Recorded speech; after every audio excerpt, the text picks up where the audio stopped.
Hello everyone, welcome to our channel skill master. मैं हूँ प्रीति राठौर और आज हम ट्रेनिंग मैथोलॉजी के फर्स्ट यूनिट के ऑब्जेक्टिव क्वेश्चन करने वाले हैं। ठीक है, जितने बनते हैं या वो हम सब डिस्कस करने वाले हैं। तो आज के जो क्वेश्चन है हमारे वो हिंदी में और इंग्लिश में दोनों में, मतलब एक क्वेश्चन ऐसा नहीं है कि एक क्वेश्चन हिंदी में भी है इंग्लिश में भी, ऐसा नहीं है। कोई क्वेश्चन हिंदी में ही है तो कोई क्वेश्चन इंग्लिश में ही है। तो हम दोनों में कर लेते हैं, क्योंकि अगर हिंदी में कोई क्वेश्चन आएगा, हिंदी इंग्लिश में अगर आता है तो वो उसी तरह की टूटी फूटी हिंदी आती है, और अगर इंग्लिश में आ जाए तो कई बार इंग्लिश में भी मिस्टेक रहती है। ठीक है, मतलब कि हिंदी और इंग्लिश में दोनों में मिस्टेक रहती है। तो एज इट इज जैसे वो मिस्टेक के साथ है मैं सेम वैसे ही लेके आई हूँ। तो चलो उनको शुरू करते हैं। क्वेश्चन को समझना है सही से। वैसे इजी क्वेश्चन है, नॉलेजेबल क्वेश्चन है, आपकी नॉलेज को रिव्यू करेंगे। ठीक है, देखते हैं, फिर शुरू करते हैं आज के सेशन को। ठीक है, तो चलो शुरू करते हैं। आज का हमारा पहला क्वेश्चन है question number 1, principle of teaching is also known as. अब आपको बताना है प्रिंसिपल ऑफ टीचिंग मतलब कि शिक्षण के सिद्धांत को और हम किस नाम से जानते हैं, या फिर आप बोल सकते हो पीओटी को हम और किस किस नाम से जानते हैं। तो ऑप्शन नंबर ए है आपके पास training methodology, option number B है teaching technique, option number C है मेथड ऑफ इंस्ट्रक्शन, और ऑप्शन नंबर डी है all of these.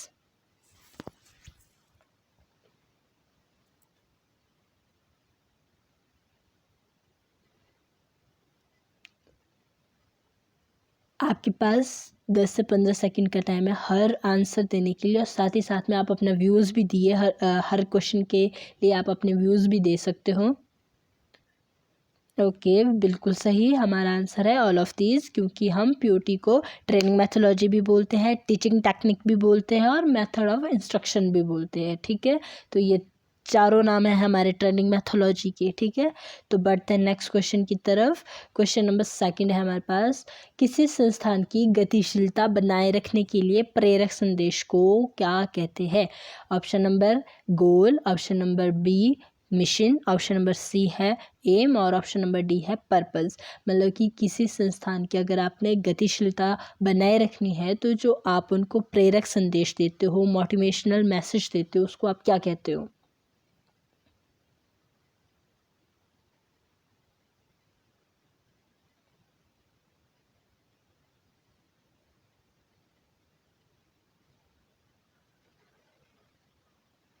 Very good, mission कहते हैं हम। मतलब कि जब हमने कोई मिशन बना दिया है, कोई गोल फिक्स कर दिया है, बाय द वे अगर बाय द वे हमारे इंस्टीट्यूट की है, हमने रेपुटेशन उसकी बनाई रखनी है, तो हम क्या करते हैं, मोटिवेशनल स्पीकिंग करते हैं, मोटिवेट करते हैं, सभी को मोटिवेट करते हैं। ठीक है, तो वो क्या होता है, मतलब अपने मिशन को अचीव करने के लिए मोटिवेशन स्पीक देना क्या कहलाता है, हमारा मोटिवेशन मैसेज देना मिशन कहलाता है। ठीक है, बढ़ते हैं नेक्स्ट क्वेश्चन की तरफ। क्वेश्चन नंबर 3 है हमारे पास, लक्ष्य सहित अपने उद्देश्यों को प्राप्त करने को क्या कहते हैं।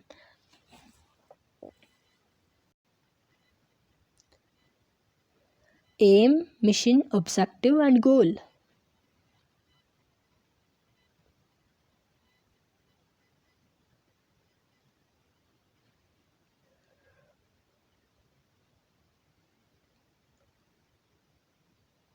वेरी गुड, क्या कहते हैं हम, गोल कहते हैं। अब लक्ष्य को बोलते हो आप एम, उद्देश्य को बोलते हो ऑब्जेक्टिव। ठीक है, और मोटिवेशनल मैसेज को बोलते हो आप मिशन। ठीक है, अब देखिए हम थोड़ा थोड़ा सी डिस्कस कर लेते हैं कि एम क्या होते हैं, मिशन क्या होते हैं, ऑब्जेक्टिव क्या होते हैं, गोल क्या होते हैं। तो सबसे पहले हम एम की बात करें। जब आपकी एम की बात आती है तो आपने देखा होगा बचपन से लेकर आपसे पूछा जाता है कि आपका एम क्या है, या आपसे बोलते हैं कि आपने बड़े होकर क्या बनना है। तो वो क्या होता है, हमारा एम होता है। एम मतलब हमारा लॉन्ग टर्म गोल, जिसको हम लंबे समय में अचीव कर पाएंगे, जो हमारा उद्देश्य है अपनी लाइफ का। ठीक है, तो हम क्या करेंगे, अपने एम को प्राप्त करने के लिए छोटे छोटे छोटे छोटे ऑब्जेक्टिव बनाएंगे। ठीक है, छोटी छोटी प्लानिंग करेंगे, छोटे छोटे ऑर्गेनाइजेशन करेंगे, ताकि हम अपने एम को पा सके। देखिए बाय द वे, अगर आपने आईएएस ऑफिसर बनना है तो छोटे छोटे उद्देश्य जैसे कि पहले आपने first, second, third, fourth, fifth करके 12th तक आपने क्या कर दी, अपनी 12th कंप्लीट कर दी। उसके बाद आप कॉलेज चले गए, आपने ग्रेजुएशन कंप्लीट कर दी। ग्रेजुएशन के बाद फिर आपने मतलब कि पढ़ाई का टाइम फिक्स कर दिया कि आपको किस तरह से पढ़ना है और आप एक आईएएस बन गए, मतलब कि आईएएस बनना आपका एम था। और इसके लिए जो आपने छोटी छोटी बनाई, मतलब कि आपने 10th+2 की, उसके बाद आपने कोचिंग करी, ठीक है, तो वो सब क्या हो जाते हैं, छोटे छोटे ऑब्जेक्टिव आपने बनाए ताकि आप आईएएस बन सको। छोटे छोटे उद्देश्य बनाना, छोटी छोटी चीज़ें बनाना ताकि हम अपने उद्देश्यों को अचीव कर सके। ठीक है, हम बोल सकते हैं कि एम होता है किसी व्यक्ति का मिशन, किसी व्यक्ति के मिशन से जुड़ा होता है कि उसको किस तरह से अपने ऑब्जेक्टिव को हासिल करना है। ठीक है, या फिर हम बोल सकते हैं कि जो हमारा ऑब्जेक्टिव होता है उसको हम अपनी उपलब्धि से जोड़ते हैं, अपने एम से जोड़ते हैं। ठीक है, आई होप ये भी क्लियर हो गया होगा कि एम और ऑब्जेक्टिव में क्या फ़र्क है हमारे पास, मतलब कि लक्ष्य और उद्देश्य में क्या फ़र्क है। वैसे हम कहते हैं कि इनके सिनोनियम है, बट ऐसा होता है जहाँ पे एम शब्द का यूज़ होना है वहाँ एम ही होगा, जहाँ ऑब्जेक्टिव का यूज़ होना है वहाँ ऑब्जेक्टिव का ही होगा। बाय द वे अगर हम बोल सकते हैं, बाय द वे किसी को हम बोलते हैं अनिल, ठीक है, अनिल मतलब अग्नि, तो आप ऐसे तो बोलते नहीं हो। अगर आपने आग जलानी है तो आप ये नहीं बोलोगे कि मैंने अनिल जलानी है, आप क्या बोलोगे, आपने आग जलानी है। ठीक है, अगर आप बोलोगे बाय द वे कहीं आग लग गई तो आप ये नहीं बोलोगे कि वहाँ पे अग्नि लग गई, आप क्या बोलोगे, वहाँ आग लग गई। मतलब कि ये सारे जो पर्यायवाची शब्द है इनका भी हम सही जगह पे सही सही यूज़ करते हैं। ठीक है, बट हम क्या करते हैं, कई बार अपने शब्दों को समझने के लिए पर्यायवाची शब्द की हेल्प लेते हैं कि अच्छा ये इसी का ही सिनोनियम है। ठीक है, आई होप ये आपका क्लियर हो गया होगा। गोल होता है हमारा लॉन्ग टर्म गोल, किसी चीज़ को पाना। ठीक है, लॉन्ग तरीके से, बाय द वे गोल को पाने के लिए, मतलब कि एम को अचीव करना, प्राप्त करना हमारा गोल है। ठीक है, तो गोल को आप बोल सकते हो कि ये आप गोल किस तरह से फिक्स करते हो, स्मार्ट की ट्रिक फिक्स करते हो, आप स्मार्ट को फिक्स करके आप गोल को क्या करते हो, अचीव करते हो। आई होप ये आपको क्लियर हो गया होगा और आपको इसका डिफरेंस भी पता होगा। तो चलते हैं नेक्स्ट की तरफ। तो लक्ष्य और उद्देश्य, लक्ष्य सहित अपने उद्देश्य को प्राप्त करने को हम कहते हैं गोल। तो बढ़ते हैं नेक्स्ट क्वेश्चन की तरफ। क्वेश्चन नंबर 4 है हमारे पास, शिक्षण कार्यों को क्रमबद्ध करके उससे संबंधित लक्ष्य को प्राप्त करना कहलाता है। ऑप्शन नंबर ए है गोल, ऑप्शन नंबर बी है एम, ऑप्शन नंबर सी है पर्पस और ऑप्शन नंबर डी है नन ऑफ दीज।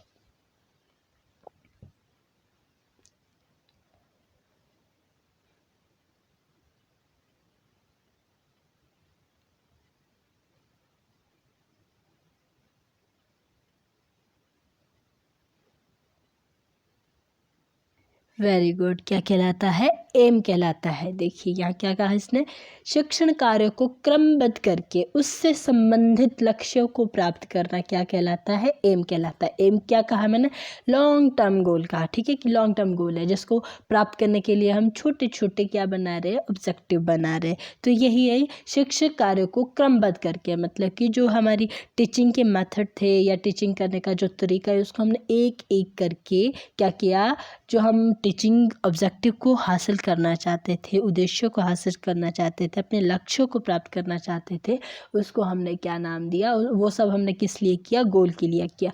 तो ये क्या एम के लिए क्या, अपने एम के लिए क्या। ठीक है, तो ये क्या हुआ, शिक्षण कार्य को क्रमबद्ध करके उससे संबंधित लक्ष्य को प्राप्त करना एम कहलाता है। ठीक है, और एम की हिंदी ही लक्ष्य है। तो बढ़ते हैं नेक्स्ट क्वेश्चन की तरफ। Question number 5, it is a branch of science deal with teaching and learning. Option है आपके पास, ऑप्शन नंबर 1 है डिडक्टेड, ऑप्शन नंबर 2 है मैथोलॉजी, ऑप्शन नंबर सी है पेडागॉगी और ऑप्शन नंबर 4 है मिशन। टीचिंग और लर्निंग की साइंस की ब्रांच कौन सी है, साइंस की ऐसी कौन सी ब्रांच है जो आपकी टीचिंग और लर्निंग के साथ डील करती है।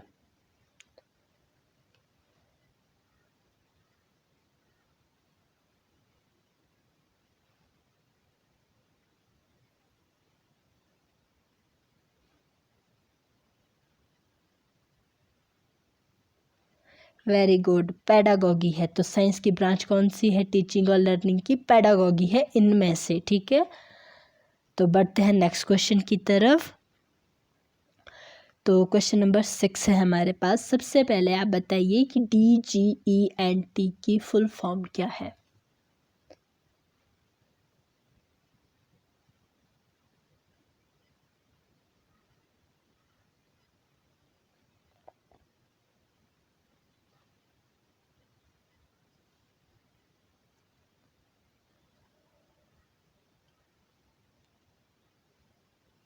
Very good. क्या है? Directorate general employment and training. ठीक है, तो अब आपको बताना है कि जो आपका direct general of employment and training है वो कौन से मिनिस्ट्री के अंतर्गत आता है, कौन से मंत्रालय के अंतर्गत आता है। ऑप्शन नंबर ए है आपके पास कौशल विकास मंत्रालय, ऑप्शन नंबर बी है श्रम मंत्रालय, ऑप्शन नंबर सी है विकास मंत्रालय और ऑप्शन नंबर डी है शिक्षा मंत्रालय।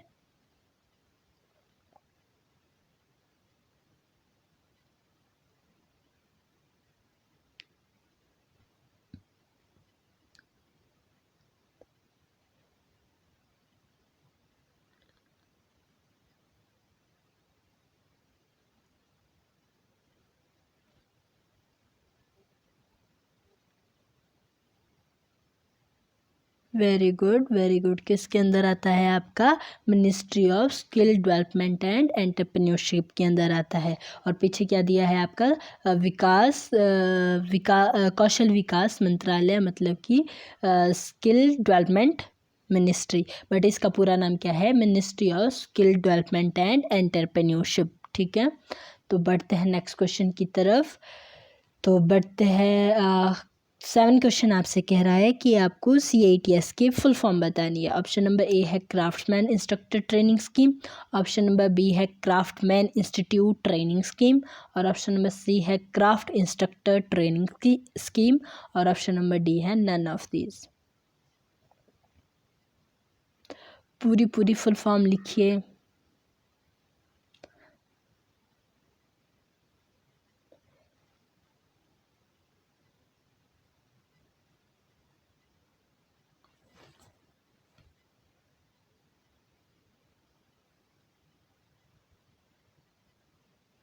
Very good. क्या है हमारी full form? Craft instructor training scheme. ठीक है, तो CITS की फुल फॉर्म है हमारे पास craft instructor training scheme.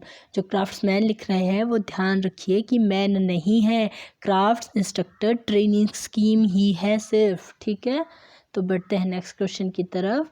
Question number 8 है आपके पास कि CTI की फुल फॉर्म क्या है। ऑप्शन नंबर ए है centre training instructor, option number B है सेंटर ट्रेनिंग इंस्टीट्यूट या ऑप्शन नंबर सी है क्राफ्टमैन ट्रेनिंग इंस्टीट्यूट या ऑप्शन नंबर डी है none of these.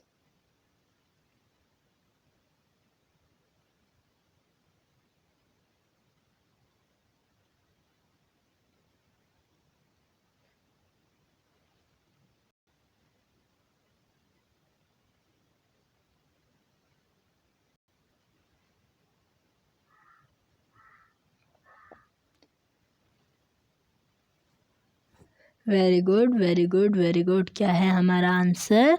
Centre training institute. मतलब कि आप CTI के अंदर अपनी एजुकेशन ले रहे हो, ठीक है, तो आपकी कॉलेज को CTI बोलते हैं। तो CTI की फुल फॉर्म क्या है? Centre training institute. ठीक है, तो बढ़ते हैं नेक्स्ट क्वेश्चन की तरफ। अब आपको बतानी है निमी की full form.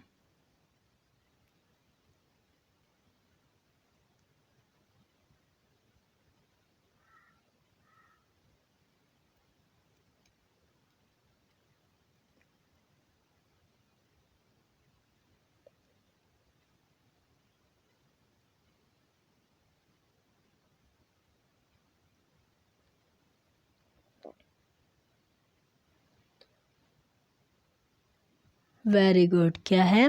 National instructional media institute. क्या फुल फॉर्म इसकी? National instructional media institute. ये सभी आपको पता है।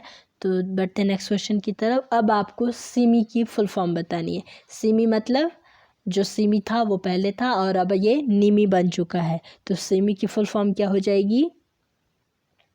ऑप्शन नंबर ए है central instructional media institute, option number B है central instructional media interface, option number C है craft instructor medium institute, option number D है क्राफ्ट्समैन इंस्ट्रक्शनल मीडिया इंस्टीट्यूट।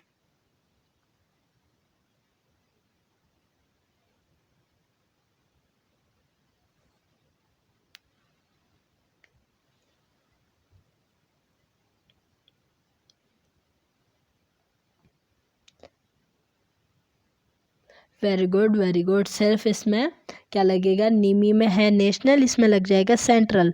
और निमी सिमी की फुल फॉर्म क्या है हमारे पास, सेंट्रल इंस्ट्रक्शनल मीडिया इंस्टीट्यूट। ठीक है, पहले सिमी थी और अब निमी बन गई है। ठीक है, बढ़ते हैं नेक्स्ट क्वेश्चन की तरफ। और क्वेश्चन नंबर 11 में बताना है आपको निमी निमी के क्या कार्य है। ऑप्शन नंबर ए है कोर्स निर्धारित करना। ऑप्शन नंबर बी है अच्छी गुणवत्ता की पुस्तकें एवं शिक्षण संबंधी नवीनतम उच्च स्तरीय प्रगति प्राप्त करना। ऑप्शन नंबर सी है कोर्स संचालित करना। और ऑप्शन नंबर डी है none of these.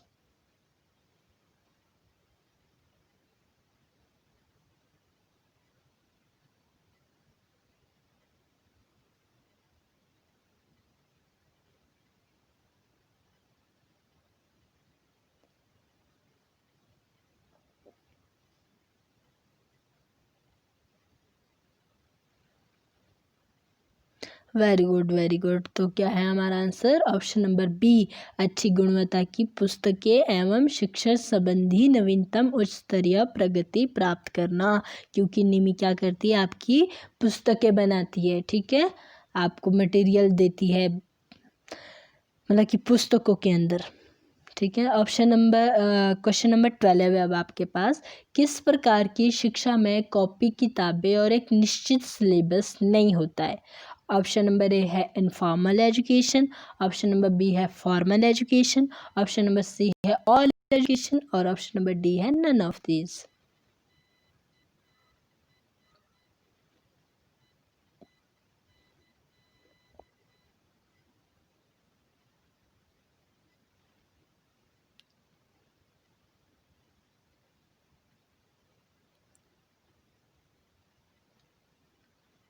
Very good. तो आपकी निश्चित कॉपी किताबें और सिलेबस किस में नहीं होता है, इनफॉर्मल एजुकेशन में। ठीक है, तो बढ़ते हैं नेक्स्ट क्वेश्चन की तरफ। चलिए यही सही। वर्कमैनशिप के एलिमेंट कौन से हैं आपके पास। ऑप्शन नंबर ए है टाइम। ऑप्शन नंबर बी है एक्यूरेसी। ऑप्शन नंबर सी है सेफ्टी। और ऑप्शन नंबर डी है all of these.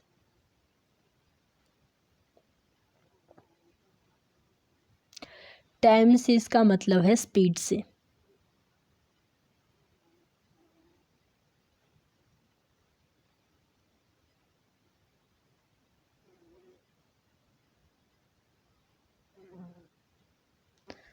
Very good very good very good. तो ये सभी हमारे वर्कमैनशिप के मेन एलिमेंट है, स्पीड और आप बोल सकते हो एक्यूरेसी और सेफ्टी। ठीक है, अगर आपको सही से वर्क करना आता है तभी तो आप सेफ्टी का यूज़ कर पाओगे। तो आपका आंसर हो जाता है ऑल ऑफ दीज। तो बढ़ते हैं नेक्स्ट क्वेश्चन की तरफ। किसी कार्य को माप के अनुसार शुद्धता के साथ करने को क्या कहा जाता है। अगर आप किसी काम को एक्यूरेसी से शुद्धता से करते हो तो आप उसको क्या कहते हो। ऑप्शन नंबर ए है एक्यूरेसी। ऑप्शन नंबर बी है वर्कमैनशिप। ऑप्शन नंबर सी है रिलायबिलिटी। और ऑप्शन नंबर डी है none of these.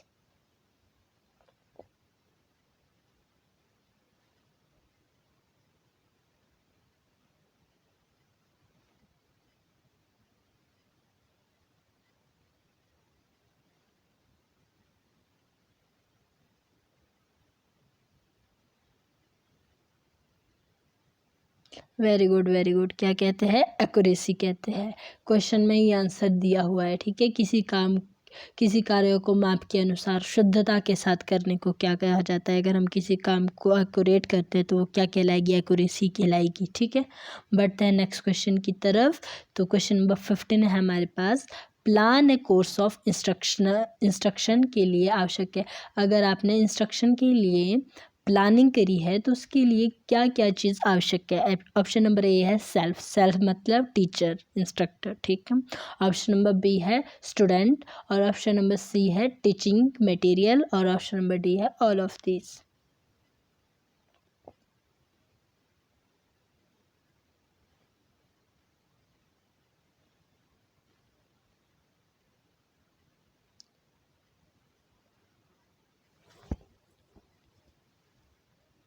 Very good very good. तो अगर हमने किसी कोर्स को इंस्ट्रक्शन करवानी है अपनी क्लास के अंदर, तो हमको टीचर की भी ज़रूरत होगी, स्टूडेंट की भी ज़रूरत होगी और टीचिंग मटेरियल की भी ज़रूरत होगी। तो हमारा आंसर है ऑल ऑफ दिस। ठीक है, बढ़ते हैं नेक्स्ट क्वेश्चन की तरफ। क्वेश्चन नंबर 16 है। देखिए, आपको इसमें सिक्वेंस में बताना है और ABC की फॉर्म में आंसर देना है। ठीक है, the sequence of teaching is workshop is follow as. जब आप टीचिंग को करते हो तो आप किस तरह के वर्क को करते हो, किस तरह से आप सिक्वेंस में करते हो, तो आपको बताना है सिक्वेंस वाइज लगा के। ऑप्शन फर्स्ट है आपकी प्रैक्टिस, सेकंड है एक्सप्लेन, ऑप्शन सी है 3 है डेमोस्ट्रेट और 4 है क्लास इमिटेशन।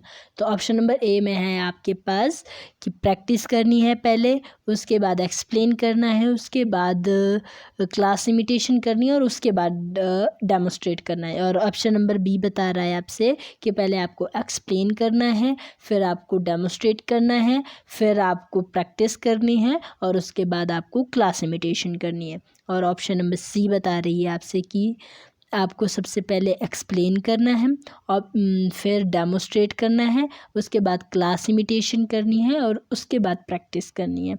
और ऑप्शन नंबर डी बता रहा है आपको कि सबसे पहले आपको क्लास इमिटेशन करनी है, फिर डेमोस्ट्रेशन करना है, फिर एक्सप्लेन करना है और फिर प्रैक्टिस करनी है। तो आपको सीक्वेंस में लगाना है इसको।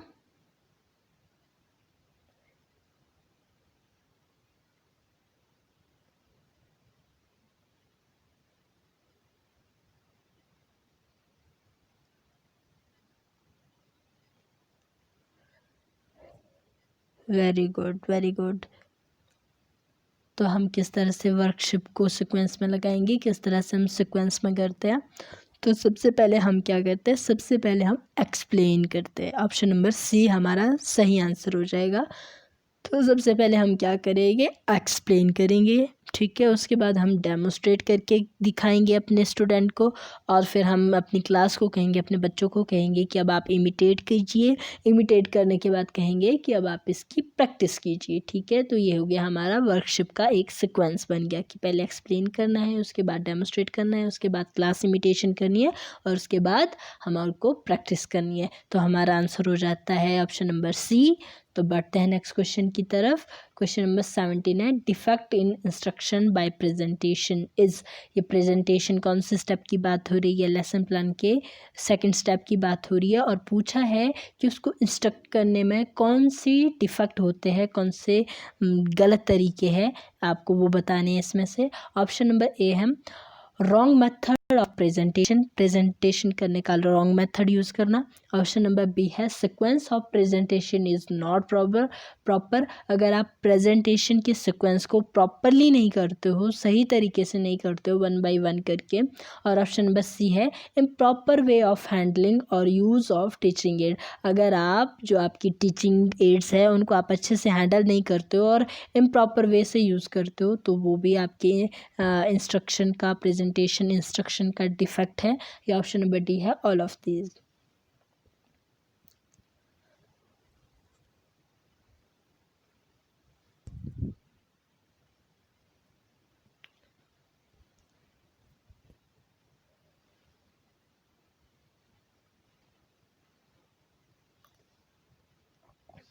Very good. तो हमारे प्रेजेंटेशन के कौन कौन से डिफेक्ट है, अगर हम अच्छे से प्रेजेंटेशन ना कर पाए, मतलब कि अच्छे से हम प्रेजेंटेशन नहीं कर पाते हैं, अगर हम प्रेजेंटेशन का गलत मेथड यूज़ करें और फिर अगर हम सीक्वेंस में अपनी प्रेजेंटेशन को ना करें, प्रॉपर वे में ना करें और इम्प्रॉपर वे से हैंडल करें अपने टीचिंग एड्स को, मतलब कभी भी दिखा दे, जब उनका सही टाइम है तब नहीं दिखा रहे, हम कभी भी दिखा दे रहे हैं, तो वो हमारी प्रेजेंटेशन का सही मेथड नहीं है।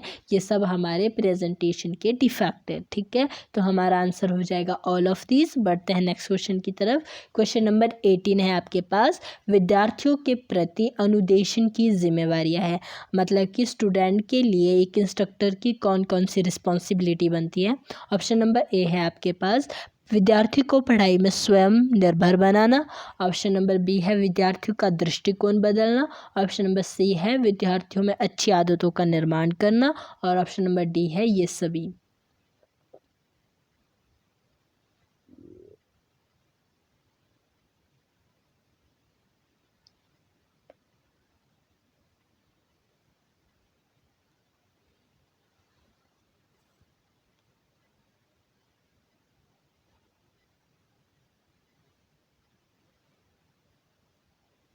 Very good very good. तो हमारा आंसर क्या है? ऑल ऑफ दीज है। ऑप्शन नंबर डी है, ये सभी है। मतलब कि एक इंस्ट्रक्टर की अपने स्टूडेंट के लिए जिम्मेदारी बनती है कि वो उनको पढ़ाई में आत्मनिर्भर बनाए, ठीक है, सेल्फ स्टैंड बनाए, ताकि खुद ही जो स्टूडेंट है वो खुद पर डिपेंड होकर पढ़ाई कर सके। और इंस्ट्रक्टर का काम होता है कि अपने विद्यार्थियों के एटीट्यूड को चेंज करे, साथ ही साथ उनकी अच्छी हैबिट का निर्माण करे, ठीक है। तो ये सभी जिम्मेदारियाँ होती है हमारे इंस्ट्रक्टर की। तो हमारा आंसर हो जाएगा ऑल ऑफ दीज, ठीक है। बढ़ते हैं नेक्स्ट क्वेश्चन की तरफ। क्वेश्चन नंबर 19 है, अनुदेशन के नैतिक गुणों के अंतर्गत आता है। अब अनुदेशन की बात हो रही है, इंस्ट्रक्शन की बात हो रही है, ठीक है। तो आपको बताना है कि अनुदेशन की मॉरल क्वालिटी कौन सी होती है। ऑप्शन नंबर ए है न्याय और निष्पक्षता। ऑप्शन नंबर बी है आत्मविश्वास और इच्छा शक्ति। ऑप्शन नंबर सी है अच्छा चरित्र। और ऑप्शन नंबर डी है ये सभी।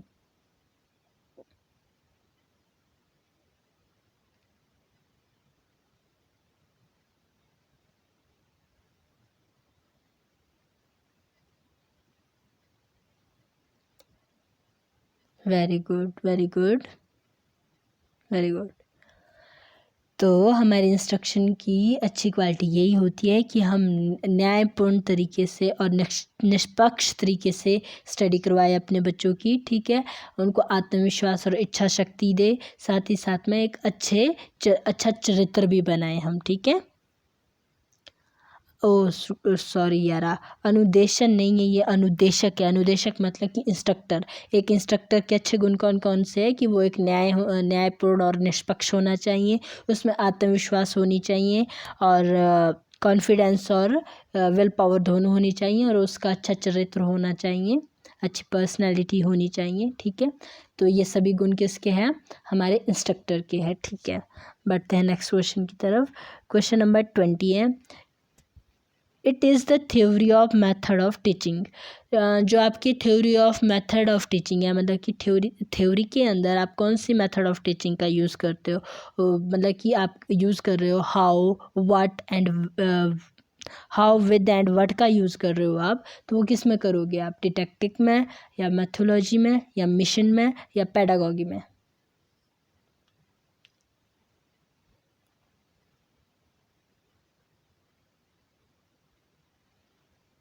हाउ, विद एंड व्हाट का यूज़ किस में करते हो आप?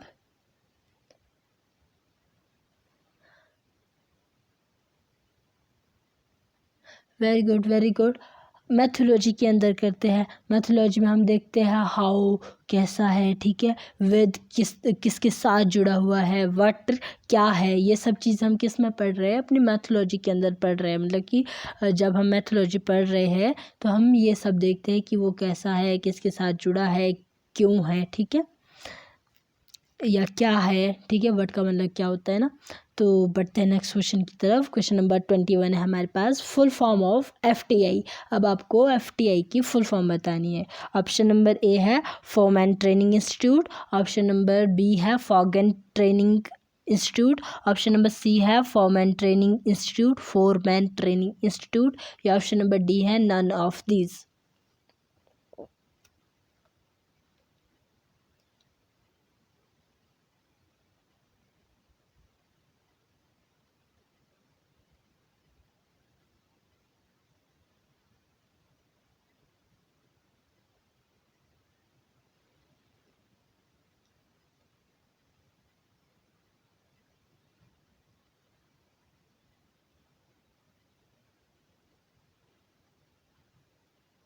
Very good very good.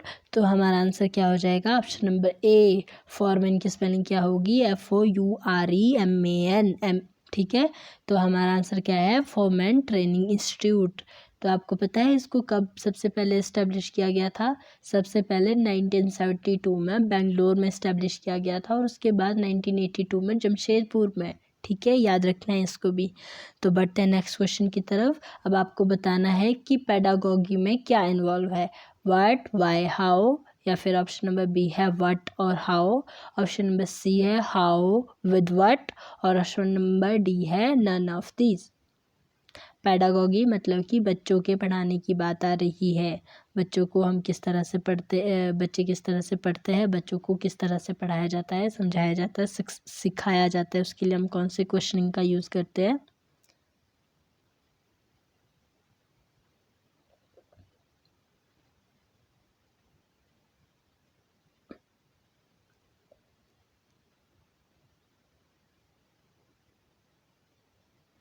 Very good very good. Option number ए हमारा राइट हो जाएगा, व्हाट, व्हाई एंड हाउ। तो हम बच्चों को कैसे सिखाते हैं कि कोई चीज़ क्या है, वो क्यों है, ठीक है, और कैसे है, ये सब चीज़ हम पेडागोगी के अंदर अपने बच्चों को सिखाते हैं, ठीक है।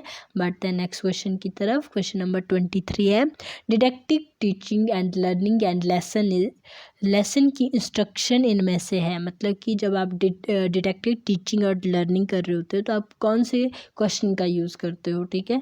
ऑप्शन नंबर ए है what and why, option number B है what, why, with, option number C है हाउ, ऑप्शन नंबर डी है when and which.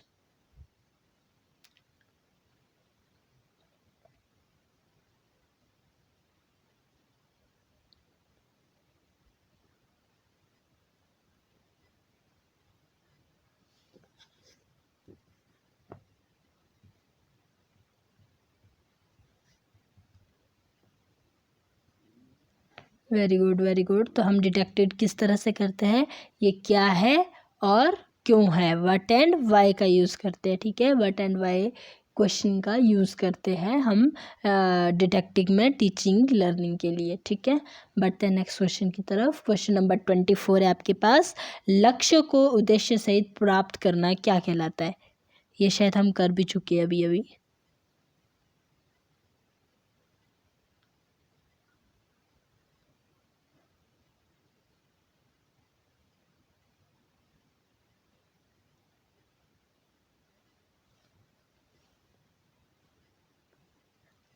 Very good very good. क्या कहलाता है, गोल कहलाता है, ठीक है। बढ़ते हैं नेक्स्ट क्वेश्चन की तरफ। क्वेश्चन नंबर 25 है, किसी कार्य को क्रमबद्ध तरीके से उसके अंतिम लक्ष्य को प्राप्त करना क्या कहलाता है। अभी अंतिम लक्ष्य की बात हो रही है। ऑप्शन नंबर ए है गोल, ऑप्शन नंबर बी है एम, ऑप्शन नंबर सी है ऑब्जेक्टिव और ऑप्शन नंबर डी है पर्पस।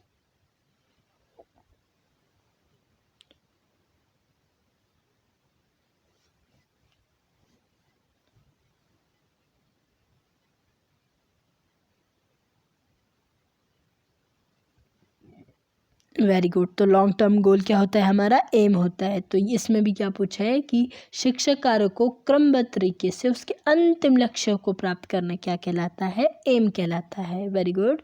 तो बढ़ते हैं नेक्स्ट क्वेश्चन की तरफ।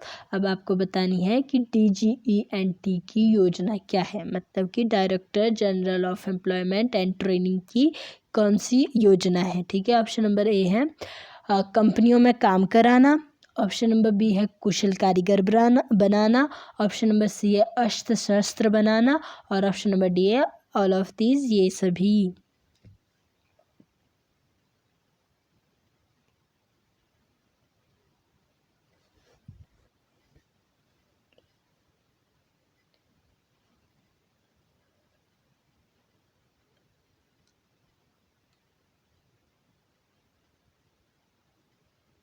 Very good very good.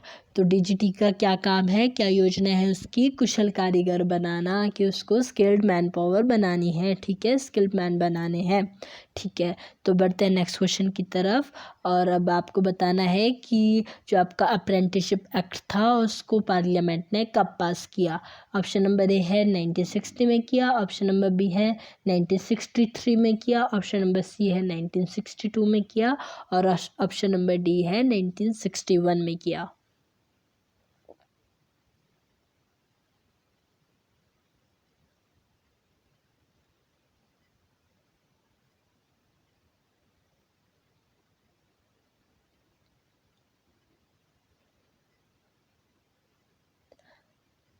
Very good very good. तो कब पास किया पार्लियामेंट ने, 1961 के अंदर किया। और इसमें तो पूरा एक्ट दिया हुआ है, अप्रेंटिसशिप एक्ट 1961।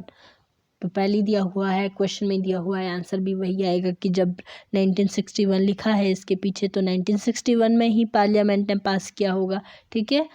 तो बढ़ते हैं नेक्स्ट क्वेश्चन की तरफ। क्वेश्चन नंबर 28 है आपके पास। भूलने के लिए उत्तरदायी कारक होते हैं, कि हम किसी चीज़ को भूल जाते हैं तो उसकी वजह क्या होती है। ऑप्शन नंबर ए कि हमारी रुचि होती है उसमें। ऑप्शन नंबर बी है वो नई चीज़ होती है इसलिए हम भूल जाते हैं। या ऑप्शन नंबर सी है कि जिस चीज़ को हमने याद किया है उसको फिर से याद करने में, फिर से उसको रिव्यूज़ करने के लिए हमने ज़्यादा समय बिता दिया है, हमने उसको फिर से रिमेंबर ही नहीं किया। और ऑप्शन नंबर डी है बनाए रखना।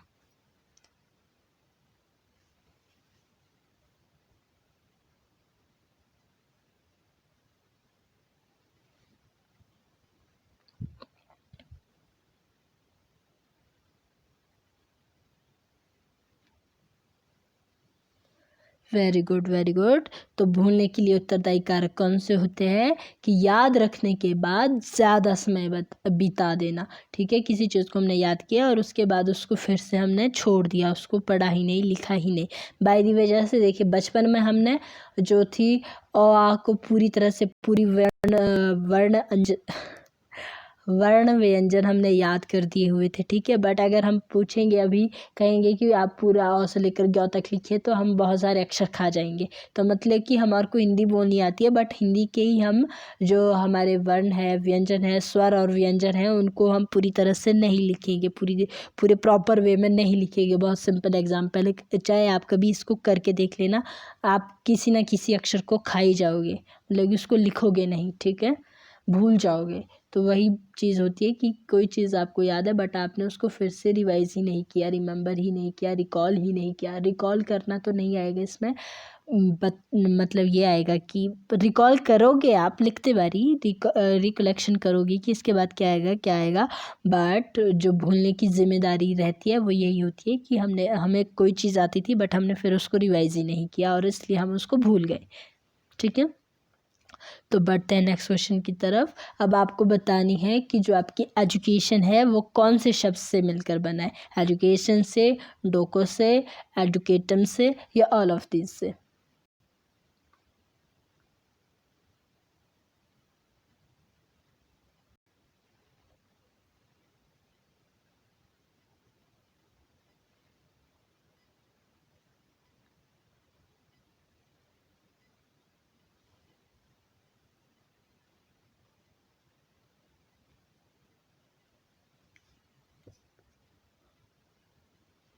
Very good very good. तो एजुकेशन आपकी कौन सी भाषा से निकला है, लैटिन भाषा से निकला है। और किस शब्द से निकला है, एडुकेटम से निकला है। ठीक है, ऑप्शन नंबर सी हमारा सही आंसर हो जाएगा। ठीक है, बढ़ते हैं नेक्स्ट क्वेश्चन की तरफ। ये हमने बचपन से सुनते आए हैं, स्वस्थ शरीर में स्वस्थ मस्तिष्क का निवास होता है। ये किसने कहा है, प्लेटो ने, अरस्तु ने, वुडवर्थ ने, या ट्रो ने।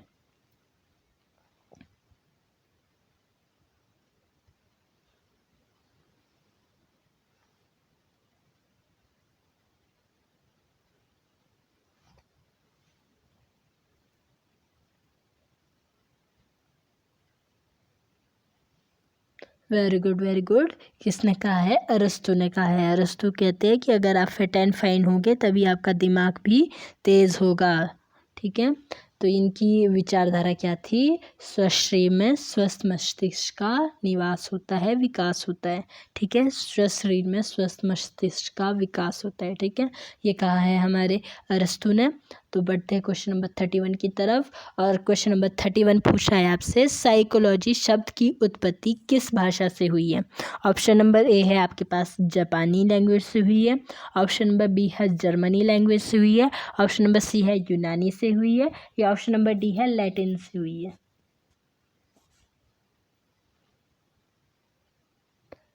साइकोलॉजी कौन सी भाषा से निकली है।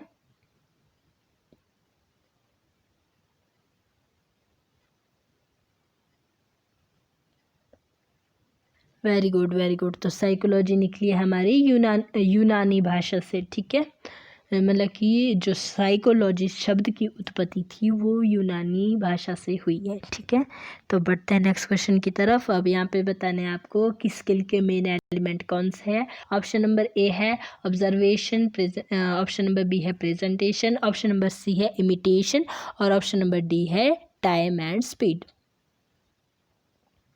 मेन एलिमेंट की बात की जा रही है।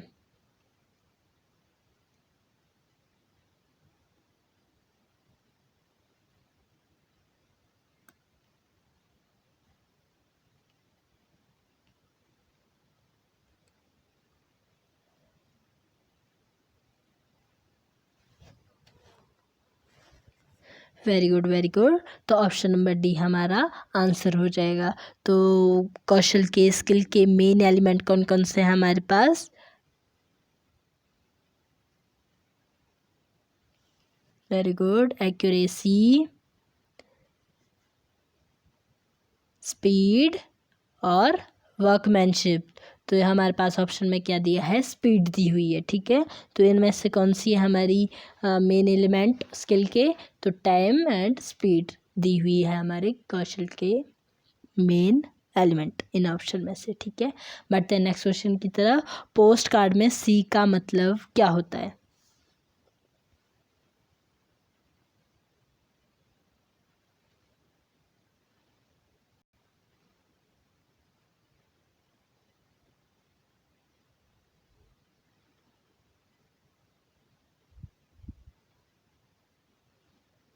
Very good very good. तो पोस्ट कार्ड में सी का मतलब होता है caring and connecting. Option number ए हमारा सही आंसर हो जाएगा, ठीक है। बढ़ते हैं नेक्स्ट क्वेश्चन की तरफ। Emphasis by dash by posture and gesture. Emphasis का मतलब होता है जोर देना। तो अब आपको बताना है कि आप किस वजह से जोर दे सकते हो अपने पोस्चर और जेस्चर पर? स्पीच से, स्पीकर से, टीच से या ऑल ऑफ दीज से?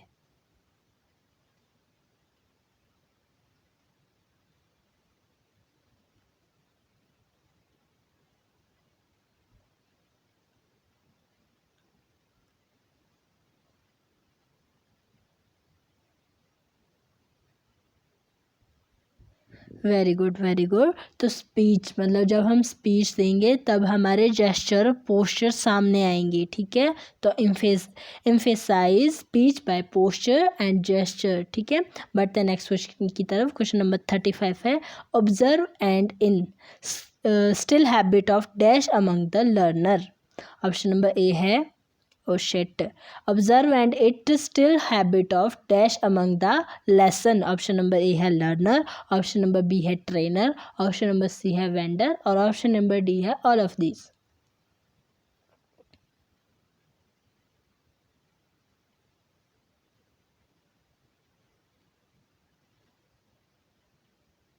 तो ऑब्जर्वेशन की स्टिल हैबिट किसके अंदर होनी चाहिए? लेसन को लेकर।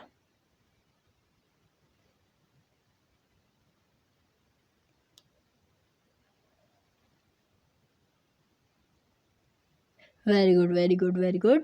क्या है हमारा आंसर? लर्नर। लर्नर करेगा ना एक लेसन के अंदर, वो ऑब्जर्व करेगा और ऑब्जर्व करने की स्टिल हैबिट बनाएगा, लंबी आदत बनाएगा अपनी, ठीक है।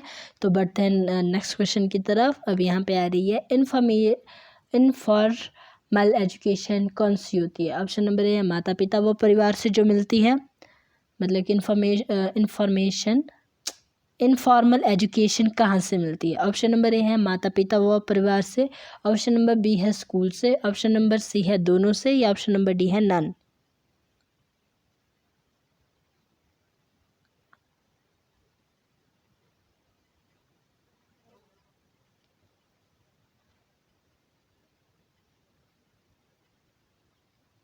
Very good very good. तो आपको इनफॉर्मल एजुकेशन किससे मिलती है? आपकी माता पिता से, आपकी सोसाइटी से, आपके फ्रेंड्स से, ठीक है।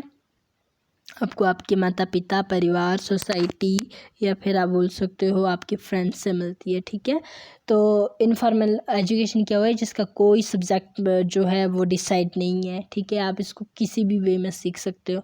और फॉर्मल एजुकेशन क्या है? जिसका पाठ्यक्रम बना हुआ है, ठीक है, जिसका सब्जेक्ट बना हुआ है, टाइम पीरियड बना हुआ है, तो वो कौन सी एजुकेशन हो जाती है? फॉर्मल एजुकेशन हो जाती है, ठीक है। नॉन फॉर्मल कौन सी हो जाती है? जिसमें कोई फॉर्मेलिटी करने की हमारे को ज़रूरत नहीं होती है, ठीक है। बाय द वे आपके प्राइवेट इंस्टीट्यूट वगैरह वगैरह, ठीक है। तो बढ़ते हैं नेक्स्ट क्वेश्चन की तरफ। क्वेश्चन नंबर 37 है। वह शिक्षा जो सुचारू रूप से क्रमबद्ध ढंग से व नियमित रूप से प्रारंभ की जाए वो क्या कहलाती है? ऑप्शन नंबर ए है formal education, option number B है informal education, option number C है बोथ और ऑप्शन नंबर है none of these.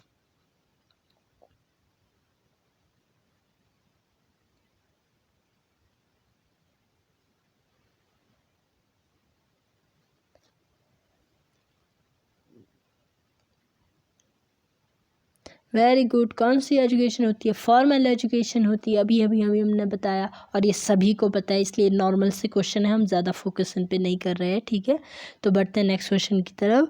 Question number 38 है, किसी कार्य को शुद्ध माप, सुरक्षा व निर्धारित समय के अंदर बगैर किसी हानि के पूरा किया जाना क्या कहलाता है? ऑप्शन नंबर ए है कार्यकुशलता, ऑप्शन नंबर बी है दक्षता, ऑप्शन नंबर सी है स्किल और ऑप्शन नंबर डी है सभी।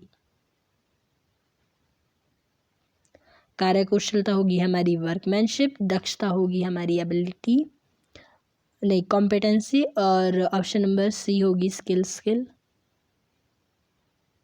स्किल को बोलते हो आप कौशल।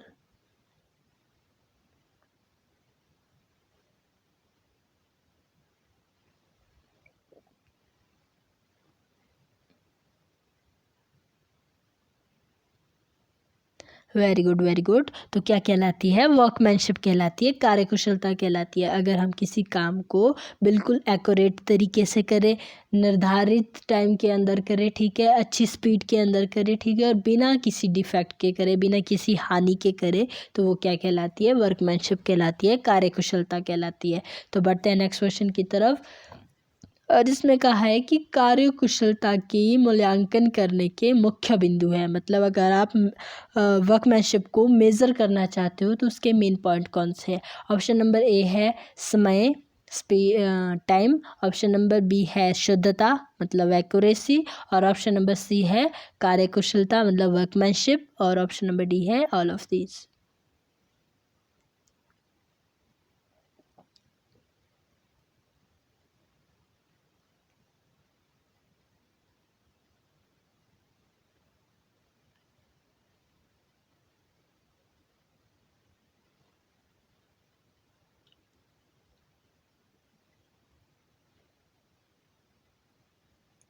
Very good. तो हमारा आंसर क्या हो जाएगा? ऑल ऑफ दीज हो जाएगा।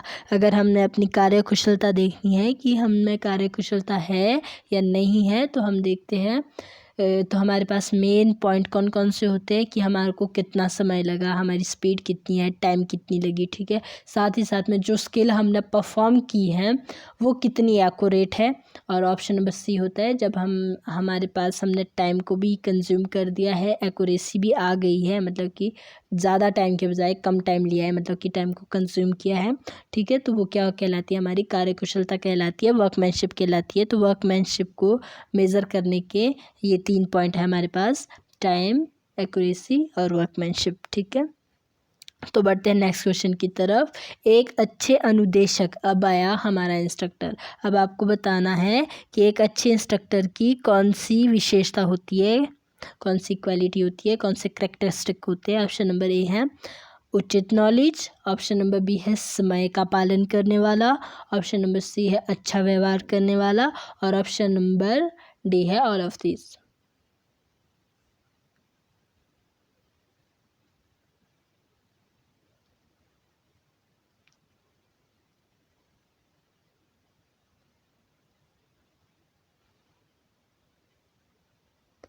Very good very good. तो जो हमारा एक अच्छा इंस्ट्रक्टर होता है उसकी क्या क्या विशेषता होती है?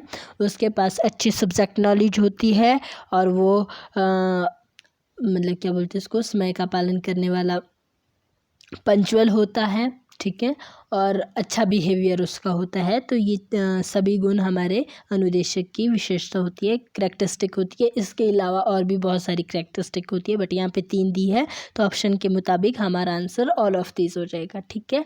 बढ़ते हैं नेक्स्ट क्वेश्चन की तरफ। अब यहाँ पूछा है आपसे एक अच्छे अनुदेशन की विशेषता, अनुदेशन मतलब इंस्ट्रक्शन की कौन सी विशेषता है? ऑप्शन नंबर ए है सामाजिक वातावरण, ऑप्शन नंबर बी है सामग्री का संशोधन और ऑप्शन नंबर सी है सही प्रश्न उत्तर बनाना या ऑप्शन नंबर डी है ऑल ऑफ दीज।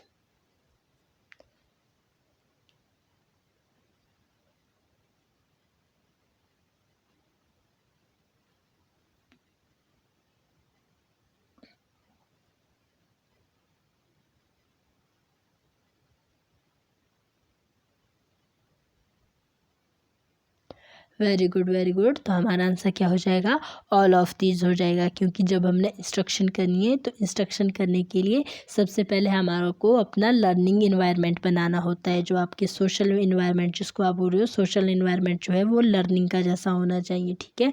या आप बोल सकते हो कि अगर आप कोई स्किल सिखा रहे हो तो आपको किस तरह का इन्वायरमेंट बनाना पड़ेगा, जैसा आपको फैक्ट्री में मिलता है उस तरह का इन्वायरमेंट बनाना पड़ेगा। और आपको सब्जेक्ट का संशोधन तो करना ही पड़ेगा, जो भी आपके पास मटेरियल है उसको संशोधन तो करना ही होगा, उसको चेक तो करना ही होगा, ठीक है।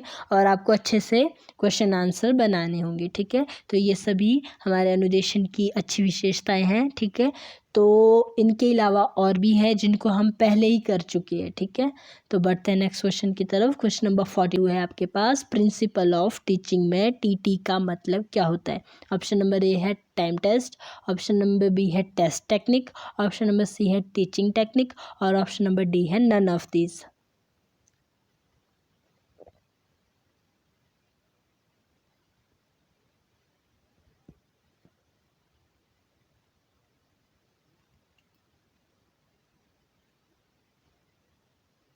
Very good. तो प्यूटी के अंदर हम टीटी के मतलब को किससे लेते हैं, टीचिंग टेक्निक से लेते हैं, ठीक है। तो बढ़ते हैं नेक्स्ट क्वेश्चन की तरफ। शिक्षा का अर्थ है, एजुकेशन का क्या मीनिंग है। ऑप्शन नंबर ए है सीखना, ऑप्शन नंबर बी है समझना, ऑप्शन नंबर सी है समझाना, और ऑप्शन नंबर डी है all of these.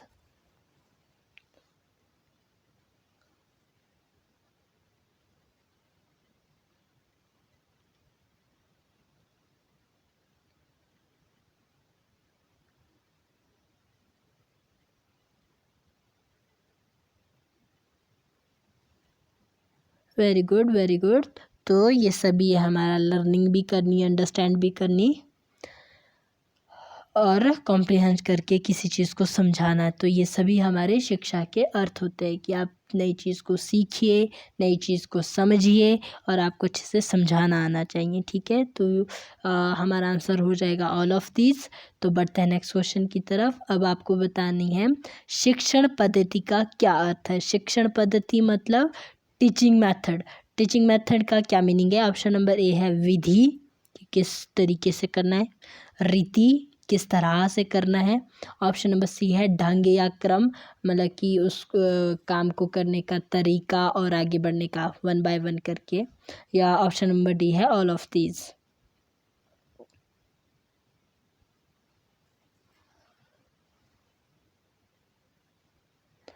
Vidhi technique.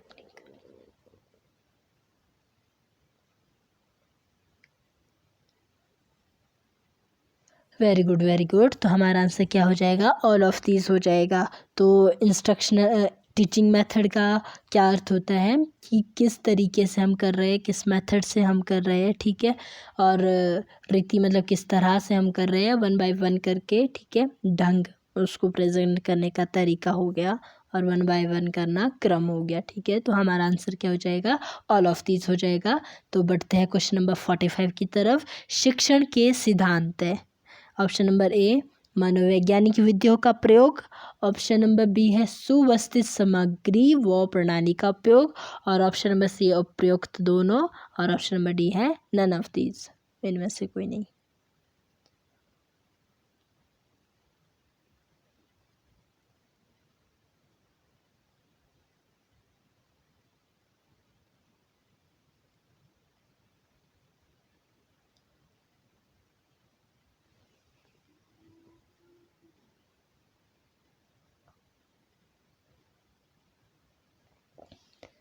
Very good very good. तो हमारे पास लर्निंग के या टीचिंग के कौन से सिद्धांत है कि हम एक तो मनोवैज्ञानिक विधियों का यूज़ करें और अच्छे से अपनी सामग्री और प्रणालियों का यूज़ करें। तो हमारा आंसर क्या हो जाएगा, ऑप्शन नंबर सी, ठीक है। बढ़ते हैं नेक्स्ट क्वेश्चन की तरफ, और यहाँ बतानी है आपको MOI की full form. Option number A है method of interest, option number B है method of instruction, option number C है मेथड ऑफ इंडिविजुअल, और ऑप्शन नंबर डी है method of institute.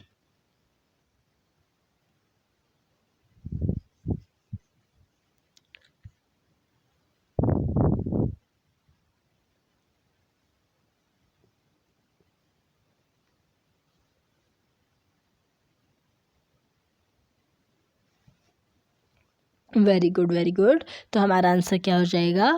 Option number B, method of instruction. ठीक है, बढ़ते हैं next question की तरफ। क्वेश्चन नंबर 47 है हमारे पास। पढ़ाते समय महत्वपूर्ण वस्तुएं है। जब आप किसी चीज़ को पढ़ा रहे हो मतलब क्या बात हो रही है? टीचिंग की बात हो रही है, ठीक है, थ्योरी की बात हो रही है।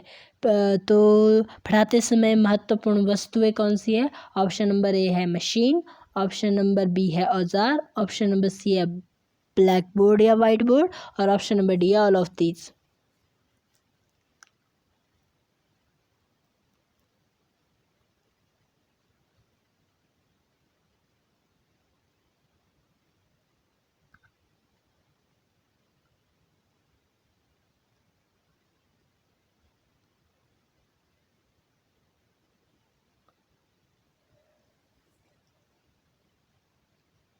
Very good very good. तो पढ़ाते समय महत्वपूर्ण वस्तु है हमारे पास ब्लैक बोर्ड या वाइट बोर्ड। ठीक है, क्योंकि हम क्या कर रहे हैं? पढ़ा रहे हैं, किसी चीज़ की टीचिंग करवा रहे हैं, वो प्रैक्टिकल नहीं करवा रहे हैं। अगर हम प्रैक्टिकल करवा रहे होते तो हमारे पास महत्वपूर्ण वस्तुएं कौन सी होती?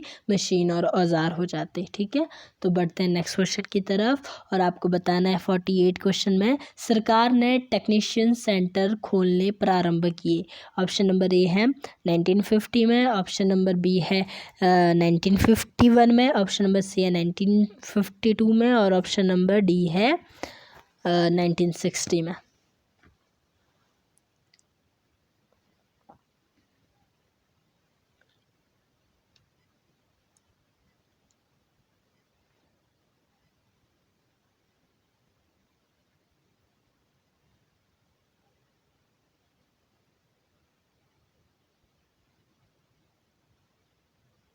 Very good very good. तो आपका आंसर हो जाएगा क्वेश्चन के मुताबिक 1950 में। ठीक है, तो बढ़ते नहीं है बल्कि थोड़ा सा इसको डिस्कशन कर लेते हैं। वैसे सबसे पहले अगर आप बोलो कि फैक्ट्रियाँ खोलनी कब स्टार्ट कर दी थी? 1940 में स्टार्ट कर दी थी।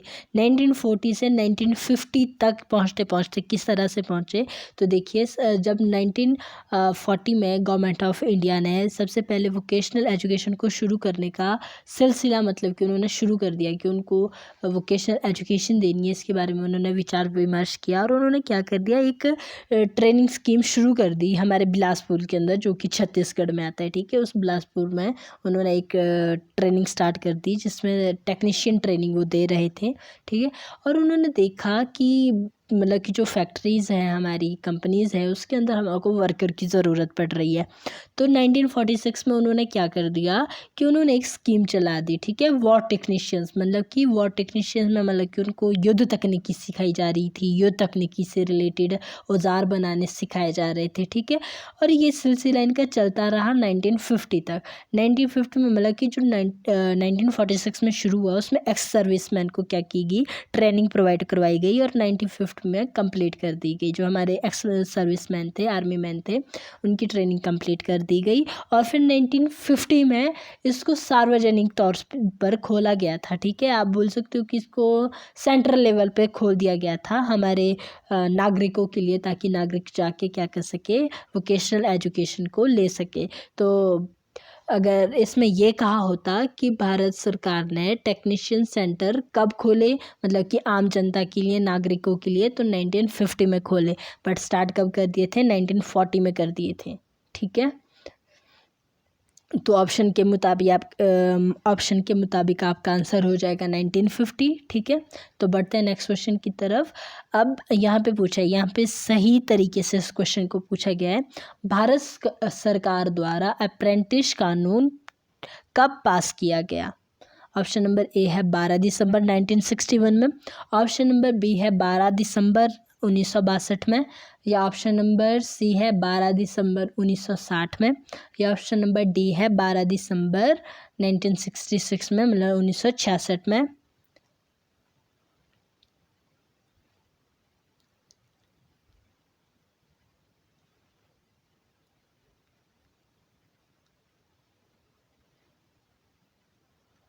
Very good very good. Good good good. तो कब पास किया गया था भारत सरकार द्वारा अप्रेंटिसशिप एक्ट को? 12 दिसंबर 1961 में। और इस अप्रेंटिसशिप एक्ट को क्या बोलते हैं हम? अप्रेंटिसशिप एक्ट 1961 बोलते हैं, ठीक है। इसलिए उस क्वेश्चन में इसलिए गलती थी, ठीक है, क्योंकि उसको अगर पूरी तरह से अगर हम संशोधित किए हुए कानून को पढ़े तो उसके पीछे हम उसकी डेट दे के रखते कि इस कानून को इस टाइम पारित किया गया था, पास किया गया था, ठीक है। तो बढ़ते हैं नेक्स्ट क्वेश्चन की तरफ। और पहले इसके बारे में मैं थोड़ा सा बोल देती हूँ। कई बार हमारे पास अगर 1961 ना दिया हो तो 1962 हम इसी वजह से ऐड कर देते हैं, क्योंकि इसको जो कानून को जो आपकी दिसंबर में पारित होते हैं उसको नेक्स्ट मंथ में मैक्सिमम मर्ज कर देते हैं। बट इसकी जो सही तारीख है वो क्या है? 12 दिसंबर 1961 है, ठीक है। तो बढ़ते हैं नेक्स्ट क्वेश्चन की तरफ। अब आपको बताने हैं कि सीटीआई के ऑब्जेक्टिव क्या है, उद्देश्य क्या है। ऑप्शन नंबर ए है अनुभवी एंड कुशल कारीगरों को शिक्षण देकर प्रशिक्षित अनुदेशक तैयार करना। और ऑप्शन नंबर बी है उन अनुदेशक को जो पहले से प्रशिक्षण का कार्य कर रहे हैं उन्हें पढ़ाने की कला में प्रशिक्षण कर निपुण बनाना। और ऑप्शन नंबर सी है आधुनिक शिक्षण कला पर आधारित शिक्षण के ज्ञान की पुनरावृत्ति करने की शिक्षा देना। और ऑप्शन नंबर डी है ऑल ऑफ दीज, ये सभी।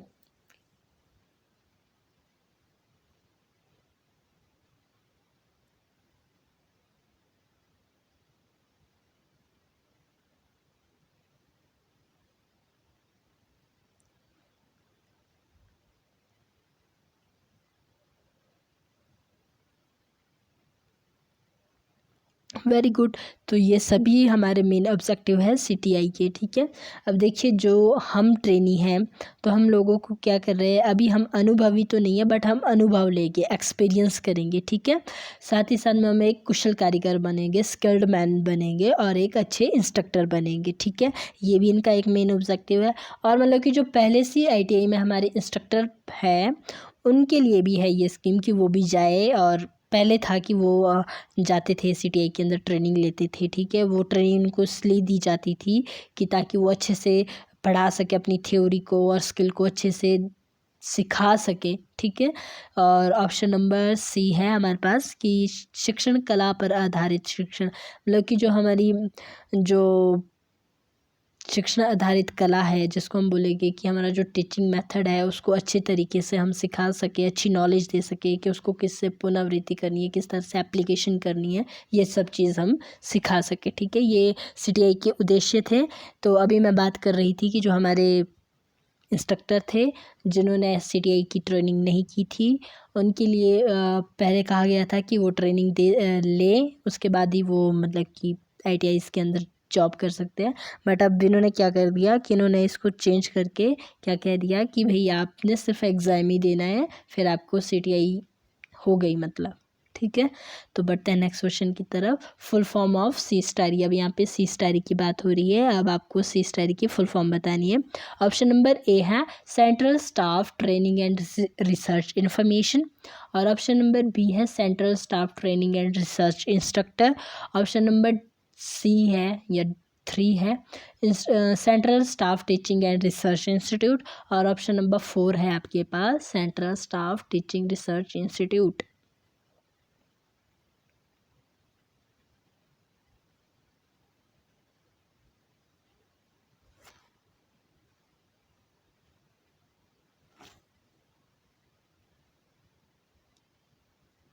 पूरी लिखिए, पूरी पूरी पूरी, ए बी ए या 1 2 मत लिखिए।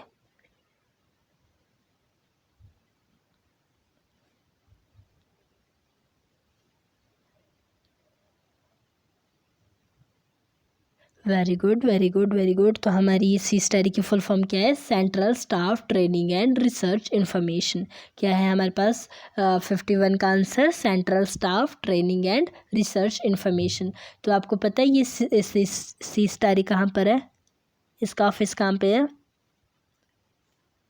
जैसा निमी का चेन्नई में है वैसे सी स्टारी का ऑफिस कहाँ है?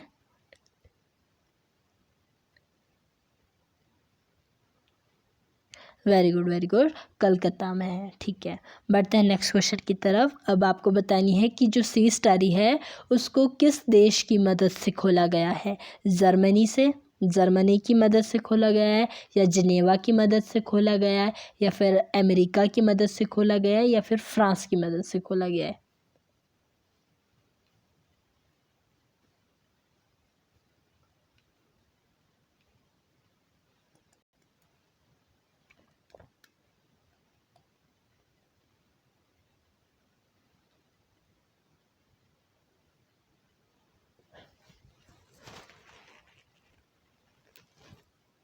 Very good, very good. तो किसकी मदद से खोला गया है? जर्मनी देश की मदद से खोला गया है, ठीक है, सी स्टडी को। तो बढ़ते हैं नेक्स्ट क्वेश्चन की तरफ। अब आपको बतानी है FTI मतलब कि फोरमैन ट्रेनिंग इंस्टीट्यूट की स्थापना कब हुई? ऑप्शन नंबर ए है 1972 में बेंगलोर में, और 1982 में जमशेदपुर में। ऑप्शन नंबर बी है 1972 में पुणे में, और 1982 में मुंबई में। और ऑप्शन नंबर सी है 1948 बेंगलोर में, और 1982 में कलकत्ता में। और ऑप्शन नंबर डी है none of these.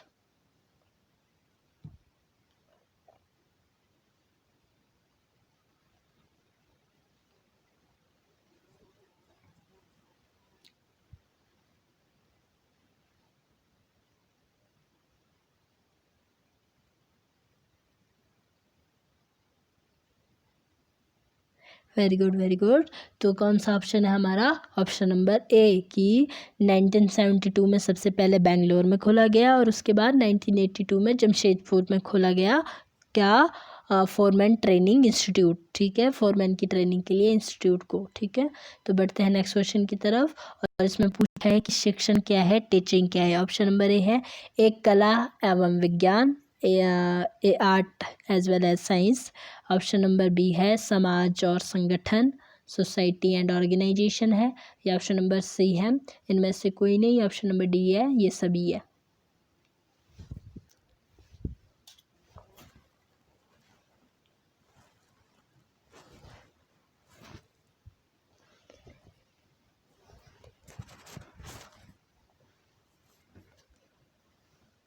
Very good, very good. तो टीचिंग क्या है? एक आर्ट है एज वेल एज साइंस, एक साइंस भी है, ठीक है, या आप बोल सकते हो कि एक आर्ट है एक साइंस की तरह, ठीक है। तो बढ़ते हैं नेक्स्ट क्वेश्चन की तरफ। क्वेश्चन नंबर 55 है हमारे पास, शिक्षण आवश्यक है, टीचिंग क्यों ज़रूरी है? ऑप्शन नंबर ए है learning to know, option number B है learning to doing, option number C है लर्निंग टू लाइव, और ऑप्शन नंबर डी है इनमें से कोई नहीं।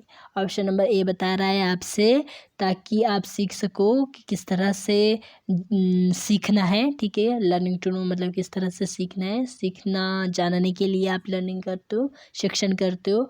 या फिर ऑप्शन नंबर बी है आपके पास कि आपने किसी काम को किस तरह से करना है, करना सीखना लर्निंग है, शिक्षण है मतलब। और ऑप्शन नंबर सी बता रहा है लर्निंग टू लाइव मतलब कि जीना सीखने के लिए आप टीचिंग करते हो, स्टडी करते हो।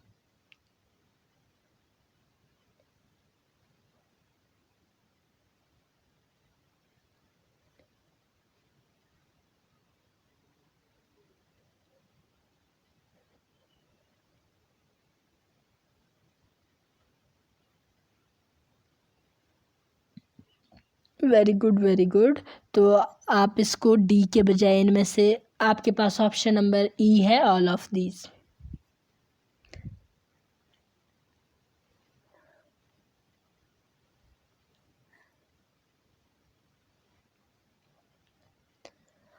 ठीक है, ठीक है। तो सीखने का मतलब क्या होता है, टीचिंग का मतलब क्या होता है?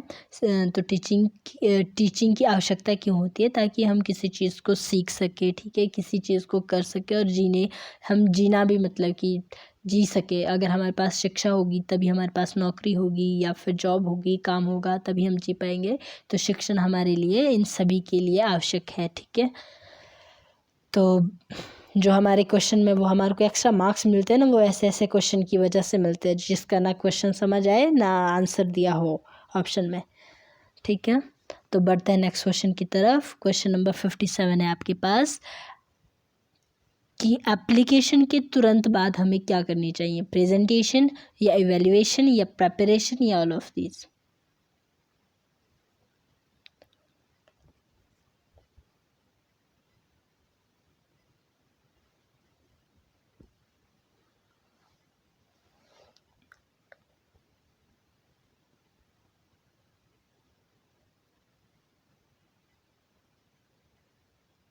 Very good very good. तो एप्लीकेशन के तुरंत बाद क्या किया जाना चाहिए? इवैल्यूएशन की जानी चाहिए, और हम क्या करते हैं एप्लीकेशन के बाद? इवैल्यूएशन ही करते हैं, ठीक है। तो बढ़ते हैं नेक्स्ट क्वेश्चन की तरफ। शिक्षकों की मानसिक बीमारी के पीछे कारण हो सकता है, मतलब कि कोई अगर कोई टीचर है वो मेंटली डिस्टर्ब है तो उसका कारण क्या हो सकता है? ऑप्शन नंबर ए है कौशल व हुनर का अभाव। ऑप्शन नंबर बी है प्रशासन का तानाशाही रवैया। ऑप्शन नंबर सी है मान धन व काम की कमी। ऑप्शन नंबर डी है ऑल ऑफ दीज।